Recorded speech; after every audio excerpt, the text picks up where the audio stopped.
Guys, स्वागत है आपका अपने यूट्यूब चैनल स्टडी विद अमन कुलमी। आज के इस वीडियो में हम मोस्ट इम्पॉर्टेंट क्वेश्चंस देखेंगे जो कि आपके प्रीवियस ईयर क्वेश्चन पेपर्स में प्रीवियस ईयर क्वेश्चन के मोस्ट इम्पॉर्टेंट क्वेश्चन आपके इसके हम आंसर के साथ देखेंगे। तो जो मैं क्वेश्चन आपको कराऊंगी, एक बार क्वेश्चन आपको पढ़ना है। अगर आपको इसका आंसर आता तो वीडियो को स्टॉप करके आपको अपनी नोटबुक में लिखना है उसका आंसर, एंड जो मैं आंसर दिखाऊंगी फिर उस आंसर के साथ अपना मैच करना है। अगर आपका सही हुआ तो वेल एंड गुड, आप बहुत अच्छे से तैयार हैं। एंड बट अगर आपका गलत हुआ या आपने कुछ पॉइंट्स नहीं लिखे तो आपको प्रैक्टिस करनी है। तो फर्स्ट और सेकंड क्वेश्चन जो है वो आपके पार्ट से नहीं है, आपके सिलेबस से नहीं है। थर्ड क्वेश्चन है, लखनवी अंदाज पाठ के लेखक ने सेकेंड क्लास के डिब्बे की टिकट क्यों लिया। यानी इसमें लेखक ने सेकेंड क्लास की डिब्बे की टिकट क्यों ली। तो आपको बताना है, लेखक ने सेकेंड क्लास का टिकट इसलिए खरीदा क्योंकि लेखक आरामदायक और सुकून से यात्रा करना चाहते थे। उसे यात्रा के दौरान एकांत चाहिए था ना, यानी अकेलापन चाहिए था। और सेकेंड क्लास का किराया जो है वो अधिक होने के कारण वहाँ पर भीड़ कम होती है। यानी सेकेंड क्लास में किराया ज़्यादा होता है तभी तो वो अकेला रहेंगे, वरना तो अगर जनरल होगी तो भीड़ भाड़ रहेगी। तो भीड़ कम हो, मतलब किराया ज़्यादा होता है ना तो भीड़ कम होती है। अगर हम इसे कहें तो किराया जो है वो डायरेक्टली प्रोपोर्शनल इनडायरेक्टली प्रोपोर्शनल होता है भीड़ से। किराया ज़्यादा भीड़ कम, ऐसे आप कहेंगे। यहाँ पे मैथ्स मैंने जोड़ दी, साइंस जोड़ दी। तो केवल प्रबुद्ध और अमीर वर्ग के लोग ही उस दर्जे में यात्रा करते थे, इसलिए लेखक ने सोचा कि आराम से खिड़की के पास बैठकर प्राकृतिक दृश्यों को देखते हुए यात्रा संपन्न करेगा। इस कारण लेखक ने सेकेंड क्लास का टिकट खरीदा। नेक्स्ट क्वेश्चन है, इच्छा होते हुए भी लेखक और नवाब साहब दोनों की खीरा ना खाने के कारण लखनवी अंदाज पाठ के आधार पर लिखिए। यानी दोनों की इच्छा थी पर दोनों ने ही नहीं खाया। क्यों नहीं खाया वो आपको बताना है। तो आप यहाँ से लिखेंगे, नवाब साहब जो है वो दिखाना चाहते थे कि खीरा गरीबों का फल है और उसे खाना नवाबों की शान के खिलाफ है, इसलिए इच्छा होने पे भी नवाब साहब ने खीरे को काट कर भी नहीं खाया तथा अपनी खीज मिटाने के लिए बहाना बना दिया कि खीरा उनके पेट के लिए ठीक नहीं है। वहीं लेखक ने क्या किया, नवाब साहब के खीरे यानी खीरा देने पर खीरा खाने को आग्रह के लिए नकार दिया। आप भी नकार देंगे, यानी अगर आपसे कोई पूछेगा कुछ ये ले लो तो कुछ होते हैं ना कि हाँ सिंसियर होते हैं कि आपको पता होता है कि हाँ मना, स्टार्टिंग में अगर मन भी करता हो ना आपका पर आप मना करते हैं क्योंकि लेखक नवाब साहब का व्यवहार पसंद नहीं आया। जब लेखक डिब्बे में दाखिल हुआ तो नवाब साहब ने लेखक से बात करने की कोई रुचि नहीं दिखाई और बात का कोई उत्तर भी नहीं दिया। इसी कारण लेखक के आत्मसम्मान को ठेस पहुंची। जब बाद में लेखक जो है नवाब साहब ने लेखक से खीरे खाने का आग्रह किया तो लेखक ने अपने आत्मसम्मान को बचाने के लिए मुंह में पानी आने के बावजूद खीरा खाने के आग्रह को नकार दिया। नेक्स्ट क्वेश्चन जो कि एक इम्पॉर्टेंट क्वेश्चन है आपका, नवाबी नस्ल से आप क्या समझते हैं, लखनवी अंदाज पाठ के संदर्भ में लिखिए। तो आप लिखेंगे, लखनऊ के नवाबों और रईसों के बारे में लेखक की धारणा व्यंग्यपूर्वक और नकारात्मक थी। वह उनकी जीवन शैली की कृत्रिमता को दिखावे को पसंद नहीं करते थे। उन्होंने आरंभ में ही डिब्बे में बैठे सज्जन को नवाबी नस्ल का सफ़ेदपोश कहा है। वास्तव में लेखक के मन में नवाब की नवाबी शान की ग्रंथि बैठी, इसलिए उन्हें नवाब की हर चीज़ रईसी का व्यंग नज़र आ रहा था। यानी स्टार्टिंग में उन्हें लग गया तो उन्हें अब एंड में भी हर चीज़ लगी रही थी। दूसरा प्रश्न, लेखक को देखकर नवाब साहब असहज क्यों हो गए, लखनवी अंदाज पाठ के आधार पर लिखिए। तो लेखक को देखकर नवाब साहब असहज हो गए क्योंकि वह नहीं चाहते थे कि कोई आम आदमी सेकंड क्लास के डिब्बे में यात्रा करते हुए उन्हें देखे। इसके अलावा उन्होंने खीरा खरीद कर रखा हुआ था जैसे वो सामान्य लोगों द्वारा खाया जाने वाला फल समझते थे, अतः उन्हें ये गवारा नहीं था कि कोई उन्हें खीरा खाता हुआ भी देखे। इन्हीं विचारों के कारण वह लेखक को देखकर असहज हो गए। नेक्स्ट यहाँ पे हम कुछ क्वेश्चंस करेंगे। यहाँ पे हर क्वेश्चन आपका 2 मार्क्स का है। बाल गोविंद भगत के गीतों का खेतों में काम करते हुए और आते जाते नर नारियों पर क्या प्रभाव पड़ता था। तो वो गीत गाते थे तो क्या प्रभाव पड़ता था, बाल गोविंद भगत के गीतों का खेतों में काम करते हुए आते जाते नर नारियों पर गीतात्मक प्रभाव पड़ता था। मेड़ पर खड़ी औरतों के होठ काँप उठते थे, गुनगुनाने लगती थी, रोपनी करने वाली उंगलियां एक अजीब क्रम से चलने लगती थी, यानी थोड़ा हलचल होने लगती थी। यही बाल गोविंद भगत के संगीत का जादू भी है। दूसरा प्रश्न है, लखनवी अंदाज रचना में नवाब साहब की सनक को आप कहाँ तक उचित ठहराएंगे? तो हम उसे अनुचित ही ठहराएंगे, वैसे मेरी तरफ से तो अनुचित है। तो लखनवी अंदाज रचना में नवाब साहब की सनक जो है वो सकारात्मक कही जा सकती है। यहाँ पे सकारात्मक दे रखा है, क्योंकि ज़्यादातर कहा जाता है ना कि आपको आंसर हमेशा सकारात्मक पहलू में ही देना चाहिए। तो सनक चाहे अंदाज की हो या बलिदान की, उसको किस रूप से लेते हैं ये ज़रूरी है। देशभक्ति रखने वाला देशभक्त, संत महात्माओं, भक्ति और परोपकार की सनक, महापुरुषों की नव निर्माण की सनक सकारात्मक है। जो नवाब साहब की सनक सकारात्मक है, यानी तो नवाब साहब की सनक भी हम सकारात्मक ही लेंगे, अर्थात उचित है, हम ये लिख सकते हैं। नेक्स्ट क्वेश्चन है, एक कहानी ये भी पाठ के आधार पर लेखिका के पिताजी के सकारात्मक और नकारात्मक गुणों का उल्लेख कीजिए। तो आप ये लिख सकते हैं, कहानी के आधार पर लेखिका के पिताजी के नकारात्मक और सकारात्मक गुण थे। सबसे पहले हम इसके नकारात्मक गुण लिखेंगे, थोड़ा आपको ब्लर होगा बट मैं आपको पढ़ के बता रही हूँ तो आप इन्हें क्लियर कर लेंगे। दोनों बच्चों में रंग के आधार पर भेदभाव करना, मन्नू को हीन भावना से देखना, मन्नू के प्रति शक की भावना रखना और लेखिका के प्रति संवेदनहीनता, ये नकारात्मक पहलू थे। सकारात्मक पहलू ये थे उनके कि लेखिका के पिता लेखिका को स्वतंत्र आंदोलन में रुचि, देश समाज के प्रति जागरूक करना चाहते थे, स्त्री शिक्षा को प्रोत्साहन देते थे, बच्चों में आर्थिक परेशानियां नहीं बांटते थे।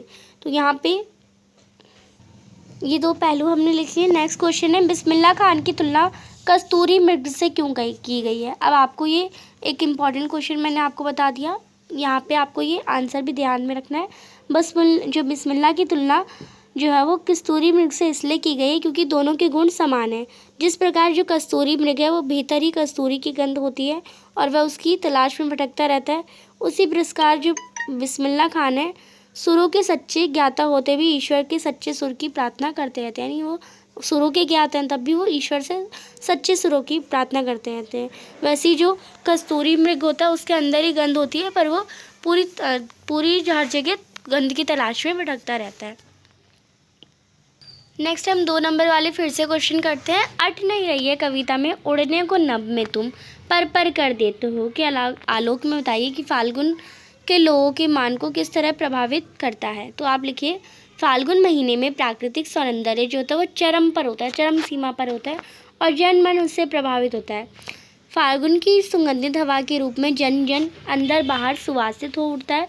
इसके वातावरण अत्यंत सुहावना तथा मादक बन जाता है कि जन जन पक्षी की तरह पंख फैलाकर उड़ने के लिए व्याकुलता नजर आती है और मन में खुशी तथा प्रसन्नता से भर उठता है। दूसरा प्रश्न है, शिशु के धूल धूसरित शरीर को देखकर कवि नागार्जुन ने क्या कल्पना करी? तो ऐसी तो कोई हमारी कविता एक बार हम देख लेते हैं कौन सी कविता की बात हो रही है। यस, तो ये हमारी ये दंतुरित मुस्कान से कविता में बताया गया है। तो शिशु के धूल धरिसित को देखकर कवि नागार्जुन की कल्पना कैसी प्रवलित हो रही थी? तो आप लिखेंगे, शिशु के धूल धूसरित शरीर को देखकर कवि नागार्जुन जी की कल्पना प्रवलित हो रही थी कि तुम्हारे धूल से सने शरीर को देखकर लगता है कि मानो कोमल के फूल तालाब को झड़कर झोपड़ी में खिल रहे हो, यानी जो कोमल के फूल है, कमल के जो फूल है ना वो तालाब में नहीं झोपड़ी में उग रहे हैं, जैसे लाइक तुम मिट्टी में सने ऐसे ही लग रहे हो। कहने का अर्थ है धूल धूसरित बाल तन को देखकर हृदय कमल खिल उठता है। कवि कल्पना करता हुआ कहता है कि जैसे तुम प्राणवान हो और तुम्हारा स्पर्श पाकर ही कठोर पत्थर भी पिघल कर जल बन गया होता, अर्थात बच्चे के कोमल स्पर्श में इतनी जीवंतता है कि वह कठोर को भी कोमल बना देगी।